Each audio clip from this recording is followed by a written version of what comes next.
విస్తృత నావాసనం, జఠర పరివృత్తాసనం సాధన చేయటం ద్వారా అజీర్ణం వల్ల వచ్చే కడుపు నొప్పి నివారించబడుతుంది. ద్విహస్త విస్తృత నావాసనం. ఈ ఆసనం సాధన చేయడానికి ముందుగా సుఖాసనంలో సౌకర్యవంతంగా కూర్చోవాలి. తర్వాత కాళ్ళు రెండింటినీ ముందుకు చాచి కాళ్లను 2 అడుగుల ఎత్తులో ఎత్తి ఉంచి చేతులు రెండింటినీ ఇరుపక్కలా చాచి నేలకు సమాంతరంగా ఉంచాలి. శ్వాస సాధారణంగానే తీసుకోవాలి.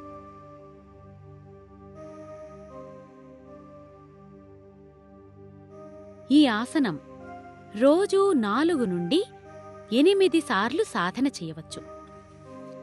ఇలా ఈ భంగిమలో ఉండగలిగినంత సమయం ఉండి తిరిగి యథాస్థానానికి రావాలి.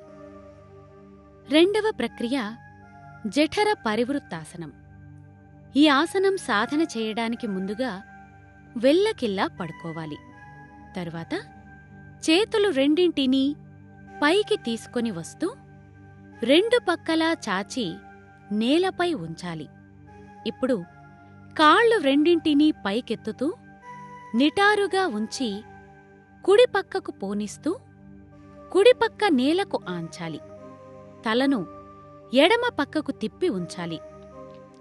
శ్వాస సాధారణంగానే తీసుకోవాలి.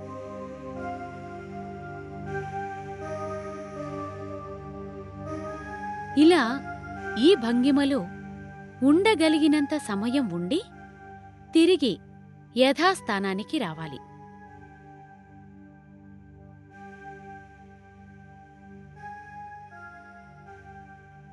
తరువాత రెండవ పక్క సాధన చేయడానికి కాళ్ళు రెండింటినీ పైకెత్తుతూ ఇప్పుడు ఎడమ పక్కకు పోనిస్తూ ఎడమవైపు నేలకు ఆంచాలి. ఇప్పుడు తలను కుడివైపు తిప్పి ఉంచాలి. శ్వాస సాధారణంగానే తీసుకోవాలి. ఇలా ఈ భంగిమలో ఉండగలిగినంత సమయం ఉండి తిరిగి యథాస్థానానికి రావాలి. ఇలా ఈ ఆసనం రోజూ 2 పక్కలా 4 నుండి 6 సార్లు సాధన చేయవచ్చు.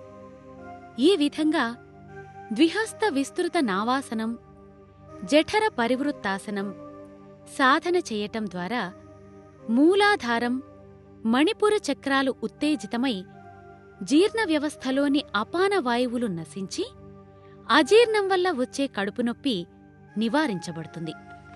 ఈ ప్రక్రియల తర్వాత ధ్యానం చేసి అమృత తుల్యాసనం వేయటం ద్వారా శరీరంలోని అన్ని అవయవాలకు విశ్రాంతి దొరుకుతుంది.